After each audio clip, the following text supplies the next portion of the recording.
Hi guys, मेरा नाम निशांत है। आज हम क्लास 11th के अकाउंट्स का नेक्स्ट चैप्टर करेंगे जिसका नाम है bank reconciliation statement.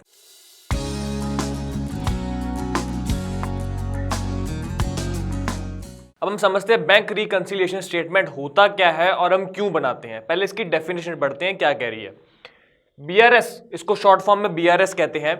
BRS is prepare to reconcile. Reconcile मतलब एडजस्ट करना, उसको सही करना, उसका लेवल सही करना। The difference between bank column of cash book and passbook. हमें यह पता है कि bank column of cash book, हमने कैश बुक डिस्कस किया हुआ है क्या होता है, लेकिन हमें यह नहीं पता पासबुक क्या होता है। डिस्कस करते हैं। कैश बुक जैसे आपको पता होगा कि हमने बनाई है कि एक ये डेबिट साइड होती है, ये क्रेडिट साइड होती है। एक कैश का कॉलम होता है, एक बैंक का कॉलम होता है, क्रेडिट साइड पे और डेबिट साइड पे। बैंक में हम रिकॉर्ड करते हैं, अगर हमारे पास पैसा आता है तो हम उसको डेबिट साइड पे रिकॉर्ड करते हैं बैंक वाले कॉलम में, और अगर हमारे बिजनेस से पैसा जाता है तो हम क्रेडिट साइड पे रिकॉर्ड करते हैं। अब जैसे ये तो हो गए हम, मान लीजिए ए, या हम खुद का नाम ए समझ लीजिए, ये हमारा बिजनेस का नाम ए है। एक होती है पासबुक जो बैंक अपने तरफ से बनाता है। जैसे हम यहां पे रिकॉर्ड करते हैं कि बैंक की क्या एंट्रीज हुई हैं, तो बैंक अपनी तरफ से भी रिकॉर्डिंग करता है। वो रिकॉर्डिंग कैसे करता है कि जैसे मान लो अगर हमने बैंक में पैसा रखा हुआ है, अगर हमने बैंक में पैसा रखा हुआ है, अब रखा हुआ हमारे लिए तो वो क्या होगा, डेबिट, लेकिन बैंक के लिए क्या होगा, क्रेडिट। क्यों क्रेडिट होगा? क्योंकि बैंक को वो पैसा आपको देना है। बैंक के पास एक बार रखा हुआ है, उसके सर पे एक तरह से भार है, एक तरह से लायबिलिटी है, तो बैंक हमेशा उसको क्रेडिट वाली साइड पे दिखाएगा। कहने का मतलब कि अगर हमारा डेबिट बैलेंस है कैश बुक का, तो वो पासबुक का क्रेडिट बैलेंस होगा। मैं फिर से बता देता हूं ऐसा उल्टा क्यों होगा। क्योंकि मान लो अगर हमारे पास पैसे आते हैं, हमारे बैंक अकाउंट में पैसे आते हैं, हमारे लिए एसेट है, हमारा एसेट बढ़ेगा तो हम क्या करेंगे, डेबिट करेंगे। लेकिन बैंक के अगर पॉइंट ऑफ व्यू से देखें, बैंक की तरफ से देखें, तो बैंक के लिए वो एक लायबिलिटी है, बैंक के लिए भार है, क्योंकि वो आपके पैसे हैं, एक बिजनेस के पैसे हैं, वो बैंक के पैसे नहीं है। तो बैंक के लिए जो लायबिलिटी है वो क्या होगी, क्रेडिट। वैसे ही उल्टा कि अगर हमारे में से कोई पैसे जा रहे हैं तो हम उसको क्रेडिट करते हैं, और पासबुक में बैंक उसको क्या रिकॉर्ड करेगा, डेबिट रिकॉर्ड करेगा। अगर शॉर्ट में, और इसको शॉर्ट में कहें कि जब जब हमारे बिजनेस से पैसे जाएंगे हम तो रिकॉर्ड करेंगे क्रेडिट, और पासबुक करेगा डेबिट, मतलब कि बैंक करेगा डेबिट। और जब जब पैसे आएंगे तब हम करेंगे डेबिट, और पासबुक मतलब कि बैंक क्या करेगा, क्रेडिट। तो ये थोड़ा सा डिफरेंस है। पासबुक बैंक बनाता है, कैश बुक कस्टमर खुद बनाता है या बिजनेसमैन खुद बनाता है। अगला पॉइंट है, it is prepared by the customer. Obviously बात है, जो BRS है वो हमेशा कस्टमर बनाता है, बिजनेसमैन बनाता है, कभी बैंक BRS नहीं बनाएगा। अब डिफरेंस होते हैं, मैंने यहां पे डिस्कस किया कि रिकंसाइल द डिफरेंस, जो इनमें कैश बुक और पासबुक में जो डिफरेंस होते हैं उसको रिकंसाइल, उसको एडजस्ट करना होता है। अब डिफरेंस आते क्यों हैं, दो रीजन होते हैं। एक तो टाइमिंग डिफरेंस होता है। टाइमिंग डिफरेंस यानी कि मान लो कि बैंक ने कभी पहले कोई चीज रिकॉर्ड कर दी है, हमारे पास वो चीज अभी आई नहीं है। कोई चेक आ गया है, मान लो हमारे पास चेक आ गया, हमने बैंक में लगा दिया, तो बैंक को जो उसको एडजस्ट करने में 2-3 दिन लगते हैं, लेकिन हमने तो कैश बुक में रिकॉर्ड कर दिया है, तो कैश बुक में तो वो दिखा रहा है, लेकिन पासबुक में वो नहीं दिखा रहा है। तो इसलिए ये जो टाइमिंग डिफरेंस होता है, इसके कारण BRS बनाई जाती है, मंथ के एंड पे बनाई जाती है, एग्जैक्ट निकालने के लिए भी एक्चुअल में हमारी सिचुएशन क्या है, हमारा बैंक बैलेंस एक्चुअल में क्या चल रहा है। Error of recording, error of recording मतलब कि अगर कभी अमाउंट गलत कर दी या कोई एंट्री गलत कर दी, कभी बैंक ने कुछ और कर दिया, हमने कुछ और कर दिया, तो उस चीज वो कभी दिक्कत हो जाती है। ऑब्वियसली बात है, ह्यूमंस हैं, हमें गलती हो जाती है, तो उसके कारण जो भी दिक्कत होती है तो उसको एडजस्ट करने के लिए हम ये BRS बनाते हैं। BRS मैं फिर से शॉर्ट में बता देता हूं कि जब जब कोई डिफरेंसेस आएंगे, किसमें, कैश बुक में और पासबुक में, पासबुक मतलब बैंक ने जो बनाया है, उसमें जब भी डिफरेंसेस आएंगे उसको एडजस्ट करने के लिए, उसको रिकंसाइल करने के लिए जो हम स्टेटमेंट बनाएंगे उसे हम कहते हैं BRS, बैंक रिकंसिलिएशन स्टेटमेंट। तो गाइस, अब हम कुछ सिचुएशन डिस्कस करेंगे कैश बुक और पासबुक से रिलेटेड। जो हमने भी डिस्कस किया था कि जो डेबिट होता है पासबुक में वो कैश बुक में क्रेडिट होता है, और जो कैश बुक में डेबिट होता है वो पासबुक में क्रेडिट होता है। तो वो चीज जो थी वो हम इसको अब अच्छे से समझने की कोशिश करेंगे। क्या है, व्हेन बैंक बैलेंस इंक्रीजेस। हमने डिस्कस किया था कि जब जब बैंक बैलेंस इंक्रीज होगा, मतलब कि हमारे पास पैसे आएंगे, हमारे एसेट बढ़ेंगे, तो हम कैश बुक को क्या करेंगे, कैश बुक शॉर्ट में लिख रहा हूं, कैश बुक को क्या करेंगे, डेबिट। और अभी हमने डिस्कस किया था कि अगर कैश बुक डेबिट होगी तो पासबुक क्या होगी, क्रेडिट। ये हमने अभी डिस्कस किया। तो इसको अच्छे से समझने के लिए हम एक बार फिर से इस पे समझे कि ताकि आप नोट्स बना सको इसको साथ साथ। व्हेन बैंक बैलेंस इंक्रीजेस, फिर से बता रहा हूं कि कैश बुक हमने डिस्कस किया था डेबिट, क्यों हमारा एसेट बढ़ रहा है, और पासबुक क्रेडिट क्यों, दो तरह से क्रेडिट हो रहे हैं। क्यों, एक तो अगर कैश बुक डेबिट होता तो ऑब्वियसली बात है पासबुक क्रेडिट होगा। दूसरा, बैंक बैलेंस किसमें बढ़ रहा है, बैंक के पास बढ़ रहा है, बैंक की लायबिलिटी बढ़ रही है, लायबिलिटी बढ़ रही है तो बैंक को क्या होगा, बैंक उसको क्या रिकॉर्ड करेगा, क्रेडिट रिकॉर्ड करेगा। दूसरा, vice versa, when bank balance decreases, तो इसका हम लिख सकते हैं जो कैश बुक है वो क्या होगी, क्रेडिट, और जो पासबुक होगी वो क्या होगी, डेबिट। एसेट हमारा कम हो रहा है, बैंक बैलेंस हमारा एसेट है, हमारा एसेट कम हो रहा है तो उसको क्या करेंगे, क्रेडिट करेंगे।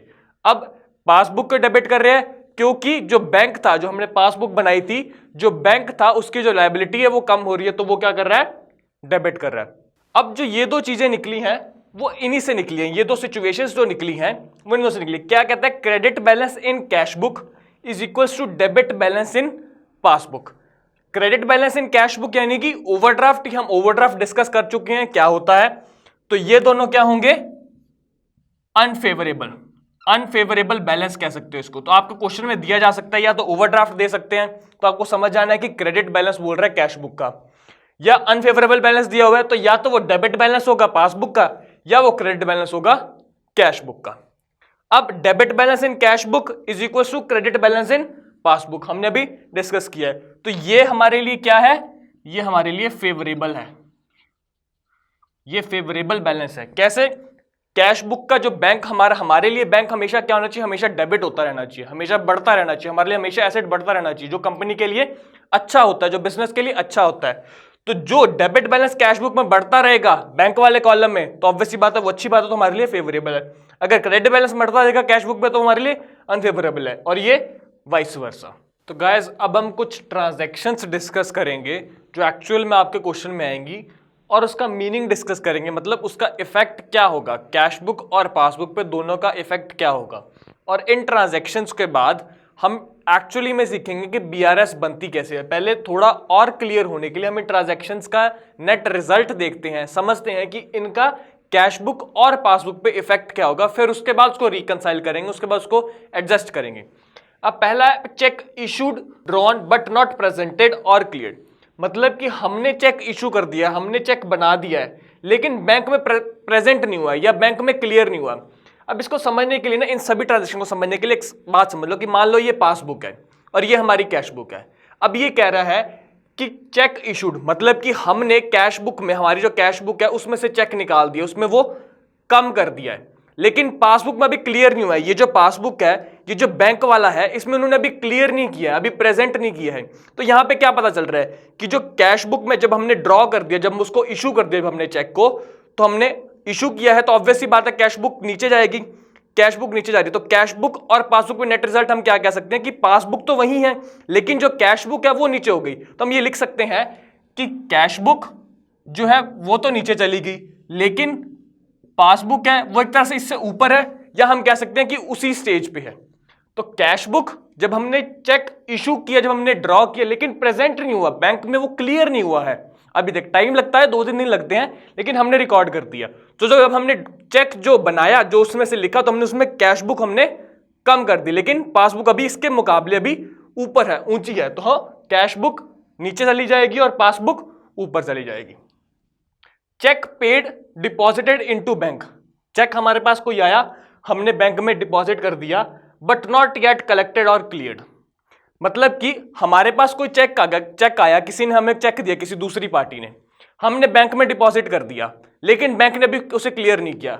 अब जब हमारे पास चेक आया तो हमने कैश बुक में रिकॉर्ड किया, कैश बुक ऊपर चलेगी, लेकिन बैंक ने अभी क्लियर नहीं किया है, बैंक ने भी उसको लिखा ही नहीं अपनी बुक्स में, 2-3 दिन अभी लगेंगे उसको करने में। तो कैश बुक क्या है, अभी ऊपर है, और पासबुक क्या है, नीचे है। तो हम इसमें लिख सकते हैं ये चीज कि कैश बुक जब हमारे पास चेक आया तो हमने उसको अपनी बुक्स में तो रिकॉर्ड कर दिया, लेकिन जब उसको बैंक में लगाया तो बैंक ने भी क्लियर नहीं किया है, तो बैंक वाला जो पासबुक है वो भी नीचे है और कैश बुक अभी बढ़ी हुई है। तो कैश बुक बढ़ी हुई है और पासबुक अभी कम है। अब जो ये दो ट्रांजैक्शंस हैं, पूरी बीआरएस की जो ट्रांजैक्शंस होंगी उसमें सिर्फ ये ही दो ट्रांजैक्शंस हैं जो हमने डिस्कस किया था, रीजंस डिस्कस किए थे एरर के, जो टाइमिंग डिफरेंस वाले हैं, वो सिर्फ ये ही दो हैं टाइमिंग डिफरेंस वाले, कि जब टाइम का डिफरेंस आता है तो जो डिफरेंस आता है, जब टाइमिंग का डिफरेंस आता है, तो ये वाले दो केस हैं सिर्फ। जो बीआरएस में हमने डिस्कस किया था कि जो रीजंस क्या होते हैं डिफरेंसेस के, टाइम जो डिफरेंस होता है, टाइम का जो रीजन होता है, वो सिर्फ ये ही दो हैं जिसमें टाइम का, बाकी जो सारे होंगे वो एरर ऑफ रिकॉर्डिंग वाले होंगे। अब देखते हैं थर्ड, इंटरेस्ट क्रेडिटेड और कलेक्टेड बाय बैंक। इंटरेस्ट आया बैंक में, क्रेडिट हुआ मतलब कि बैंक में वो बढ़ गया है। अब अगर ऑब्वियस ही बात है, अगर कोई हमें लिखा आता है कि इंटरेस्ट क्रेडिटेड, बैंक हमेशा ये बोलेगा कि आपके अकाउंट में इंटरेस्ट क्रेडिट हो गया या आपके अकाउंट में इतनी अमाउंट क्रेडिट हो गई है, इतनी अमाउंट क्रेडिट हो गई है मतलब कि इतनी अमाउंट बढ़ गई है, बैंक की तरफ से वो क्रेडिट है। लेकिन हम कैश बुक में हमने क्या डिस्कस किया था, हम उसको डेबिट करेंगे। तो एक छोटी सी बात थी जो डिस्कस करने लगे। अगर आप देखो मैसेज भी आएगा, अगर आपके पास एसएमएस आता है, अगर आपके पास बैंक का, तो हमेशा ये लिखता है, जब आपके पास पैसे आते हैं तो वो लिखता है कि XYZ अमाउंट आपके बैंक अकाउंट में क्रेडिट हो चुकी है। जब पैसे आते हैं, जब पैसे कटते हैं, जब आप एटीएम से पैसे निकलवाते हो या कहीं पे भी पेमेंट करते हो, तो उसमें लिखा आता है कि XYZ अमाउंट डेबिट हो चुकी है। तो ये चीज समझ सकते हैं कि प्रैक्टिकल एक एग्जांपल है जिससे हम समझ सकते हैं कि डेबिट और क्रेडिट में क्या फर्क है। इंटरेस्ट क्रेडिटेड और कलेक्टेड बाय बैंक। अब बैंक के पास इंटरेस्ट आया, क्रेडिट हुआ है या बैंक ने कलेक्ट किया है, ये पासबुक है, ये कैश बुक है। तो अगर जब इंटरेस्ट आएगा तो पासबुक क्या हो जाएगी, बढ़ जाएगी, लेकिन कैश बुक क्या है, वही है। तो हम लिख सकते हैं कि पासबुक, कैश बुक तो क्या हो जाएगी, नीचे रह जाएगी, लेकिन पासबुक क्या हो जाएगी, बढ़ जाएगी। क्यों, इंटरेस्ट क्रेडिट अभी हमने रिकॉर्ड नहीं किया है, अभी सिर्फ पासबुक में ही रिकॉर्ड हुआ है, क्योंकि हमारे पास अभी ये बात पहुंची ही नहीं है, ये एरर ऑफ रिकॉर्डिंग है। तो कैश बुक क्या है, अभी जब इंटरेस्ट आया तो पासबुक बढ़ गई, कैश बुक वही है। तो हम कंपैरेटिवली लिख सकते हैं कि पासबुक है वो बढ़ी हुई है और जो कैश बुक है वो कम है। नेक्स्ट, बैंक चार्जेस और इंटरेस्ट चार्ज बाय बैंक। अब बैंक ने कुछ चार्जेस पे किए, बैंक के खुद के कोई भी चार्जेस हो सकते हैं, किसी भी तरह के चार्जेस हो सकते हैं, या इंटरेस्ट पे कर दिया बैंक ने, किसी को इंटरेस्ट पे करना था जो ऑटोमेटिकली कट जाता है, या बैंक का खुद का भी इंटरेस्ट होता है तो वो कट जाता है। तो इसमें क्या होगा कि अगर बैंक ने चार्ज किया, ये पासबुक ये कैश बुक, अगर बैंक ने चार्ज किया तो हमारी पासबुक क्या हो जाएगी, कम, और कैश बुक क्या रह जाएगी, ऊपर। तो हम इसमें लिख सकते हैं कैश बुक ऊपर और पासबुक क्या हो जाएगी, कम। Next, direct payments by bank. अब बैंक ने कुछ डायरेक्ट पेमेंट कर दी, अपने आप ऑटोमेटिकली कर दी, कुछ किसी भी तरह की पेमेंट्स हो सकती हैं। पासबुक, कैश बुक, पासबुक अगर पेमेंट कर दी है तो पासबुक क्या हो जाएगी, कम, कैश बुक क्या रह जाएगी, ऊपर। तो क्या लिख सकते हैं, कैश बुक ऊपर और पासबुक कम हो जाएगी। अब डायरेक्ट पेमेंट्स इनटू बैंक। अब बैंक में पेमेंट आई है, ये पासबुक है, ये कैश बुक है, पेमेंट आई है तो बढ़ जाएगी, पासबुक बढ़ जाएगी, कैश बुक वहीं की वहीं आप कंपैरेटिवली लिख सकते हो कि इससे कम है, पासबुक से कम है। तो कैश बुक क्या होगी, कम, और पासबुक क्या होगी, बढ़ जाएगी। Dishonour of check. गाइस हमने अभी तक डिस्कस ही नहीं किया है कि डिसऑनर के, ये आपके लिए एक नया वर्ड है, थोड़ा सा इस पे देखते हैं, डिस्कस करते हैं डिसऑनर क्या होता है। मान लो आपके पास चेक आता है, आपके पास चेक आया, आपने कैश बुक में उसको रिकॉर्ड कर लिया। अब जब आप उसको डिपॉजिट कराने गए बैंक में, 2-3 दिन बाद पता लगा कि वो जो चेक है वो क्लियर ही नहीं हो सका। अब उसके रीजंस काफी होते हैं कि मान लो जिस पार्टी ने आपको दिया, चेक दिया, उसके अकाउंट में उतना बैलेंस ही नहीं था कि वो जो चेक की जो अमाउंट है वो उस पार्टी के अकाउंट में से डिडक्ट होके आपके अकाउंट में आ जाए। तो उस केस में हम क्या कहते हैं कि जो चेक है वो डिसऑनर होगा, मतलब कि आपके पास जो पेमेंट आनी थी, अगर हमने चेक लिया है, अगर हमारे पास उस पार्टी से पेमेंट आनी थी तो उस पार्टी के अकाउंट में इतना बैलेंस ही नहीं था कि बैंक डिडक्ट कर सके और हमारे अकाउंट में डाल सके, तो उस केस को क्या कहते हैं, डिसऑनर ऑफ चेक कहते हैं। अब देखो, जब हमारे पास चेक आया, हमने कैश बुक में रिकॉर्ड किया, कैश बुक ऊपर कर दी, लेकिन जब उसके पास जब पासबुक के पास जब चला गया, जब बैंक के पास चला गया, डिसऑनर हो गया, तो इसका मतलब कि पासबुक जब डिडक्ट होगी उसमें से अमाउंट, जो बैंक में जो अमाउंट थी जब डिसऑनर हुआ तो पासबुक में से वो डिडक्ट हो गई। पहले हमारे पास चेक आया, हमने उसको रिकॉर्ड कर दिया, पासबुक वाले ने भी मतलब बैंक ने भी उसको एक तरह से रिकॉर्ड कर दिया। रिकॉर्ड करने हमने मान लिया कि उसने रिकॉर्ड कर दिया, लेकिन जब डिसऑनर हो गया तो क्या हो गया कि पासबुक कम हो गई और कैश बुक क्या रह गई, ज्यादा। तो क्या लिख देंगे हम इसमें, कैश बुक ज्यादा और पासबुक एज कंपेयर टू कम। तो गाइज ये कुछ और ट्रांजैक्शंस हैं, डिस्कस करते हैं इनका एक्चुअल में इफेक्ट कैश बुक और पासबुक में क्या होगा। Checks deposited but not recorded, मतलब कि हमने चेक बैंक में डिपॉजिट कर दी है लेकिन हमने खुद ने रिकॉर्ड नहीं किए हैं। पासबुक, कैश बुक, अब हमने जो चेक है वो डिपॉजिट कर दी है, मतलब कि पासबुक बढ़ गई है, हमने रिकॉर्ड नहीं किए, तो कैश बुक वहीं की वहीं है, या कह सकते हैं कि कंपैरेटिवली इससे कम है। तो कैश बुक क्या है, कम, और पासबुक क्या हो गई, ज्यादा। अब cheques recorded but not deposited, ये उसका उल्टा, कि जो चेक्स हैं मतलब कैश बुक पे हमने रिकॉर्ड कर दिया लेकिन उनको डिपॉजिट नहीं किया, पासबुक में भी उसकी एंट्री नहीं हुई है, उसको भी क्योंकि हमने उसको बैंक में अभी भेजा ही नहीं, उसको डिपॉजिट ही नहीं किया, लेकिन हमने रिकॉर्ड कर लिया है, तो चेकबुक क्या होगी, बढ़ जाएगी, और जो पासबुक है वो वहीं की वहीं रह जाएगी, या कह सकते हैं कंपैरेटिवली उससे कम रहेगी। तो क्या लिखेंगे इसमें, कैश बुक बढ़ जाएगी और पासबुक कम हो जाएगी। थोड़े से कंफ्यूजिंग है ये तीन, आराम से समझेंगे। Payment side of cash book was ₹10,000 short.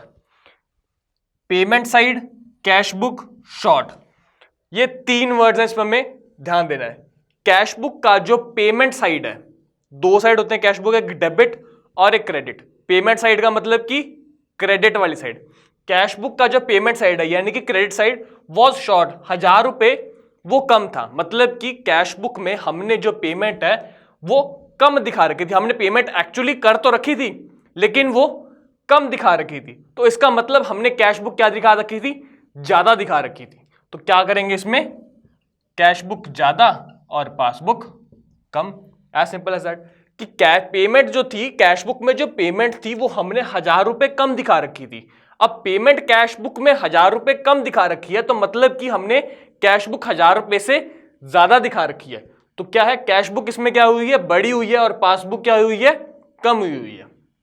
अब receipt side of cash book undercast bye ₹100, undercast मतलब कम दिखाई हुई।